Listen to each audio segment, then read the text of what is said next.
اعوذ باللہ من الشیطان الرجیم، بسم اللہ الرحمن الرحیم۔ السلام علیکم۔ آج کی جو ہماری کہانی ہے وہ ہے نادان شاگرد۔ ایک دفعہ کا ذکر ہے کہ ایک گاؤں میں ایک پہلوان رہتا تھا جس نے پہلوانی کے 360 داؤ سیکھے ہوئے تھے۔ وہ ہر روز ان میں سے ایک داؤ کے ساتھ کشتی کرتا تھا، لیکن اپنے شاگردوں میں سے ایک شاگرد کی طرف پہلوان کی توجہ چونکہ زیادہ تھی، اس لیے اس نے 359 داؤ سکھا دیے۔ ایک داؤ اس کو نہیں سکھایا۔ شاگرد روز اس سے کہتا کہ اسے وہ داؤ بھی سکھائیں، لیکن پہلوان ٹال دیتا۔ وہ شاگرد سیکھتے سیکھتے طاقتور اور پہلوانی میں ماہر ہو گیا۔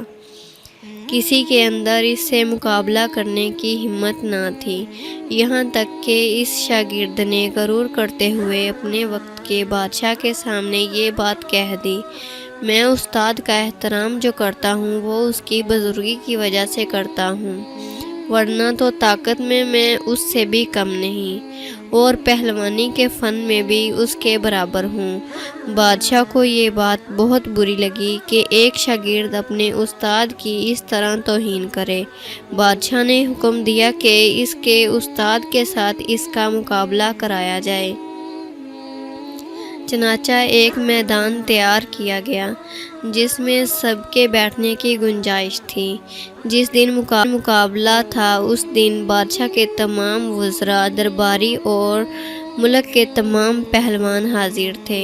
وہ شاگرد مست ہاتھی کی طرح ایسی چال چلتے ہوئے میدان میں آ گیا کہ اگر اس کے سامنے پہاڑ بھی ہوتے تو اپنی جگہ سے اکھڑ جاتے۔ ادھر استاد نے بھی جان لیا کہ شاگرد اس سے زیادہ طاقتور ہے، اس لیے اس نے آخری داؤ کو استعمال کیا جو شاگرد نہیں جانتا تھا، اور اس کو اپنے دونوں بازوؤں میں اٹھا کر زمین پر پٹک دیا۔ شاگرد کے حلق سے عجیب عجیب آوازیں آنے لگیں۔ بادشاہ نے استاد کو انعام و کرام سے نوازا اور شاگرد کو ڈانٹا کہ اپنے سکھانے والے کے ساتھ مقابلے کا دعویٰ کیا اور اس کو پورا نہ کر سکا۔ اس نادان شاگرد نے جواب دیا کہ استاد نے طاقت کی وجہ سے مجھ پر کامیابی حاصل نہیں کی، بلکہ اس داؤ کی وجہ سے حاصل کی جو کہ استاد نے مجھے نہیں سکھایا تھا۔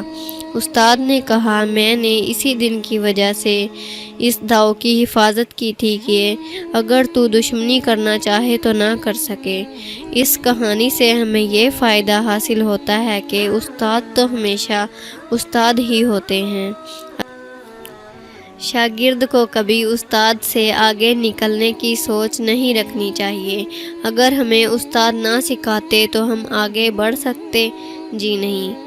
آپ جتنی بھی ترقی کر جائیں، اپنے استاد کی دل و جان سے قدر کریں اور ان کے سامنے اپنے آپ کو چھوٹا اور شاگرد ہی سمجھیں۔ اللہ حافظ۔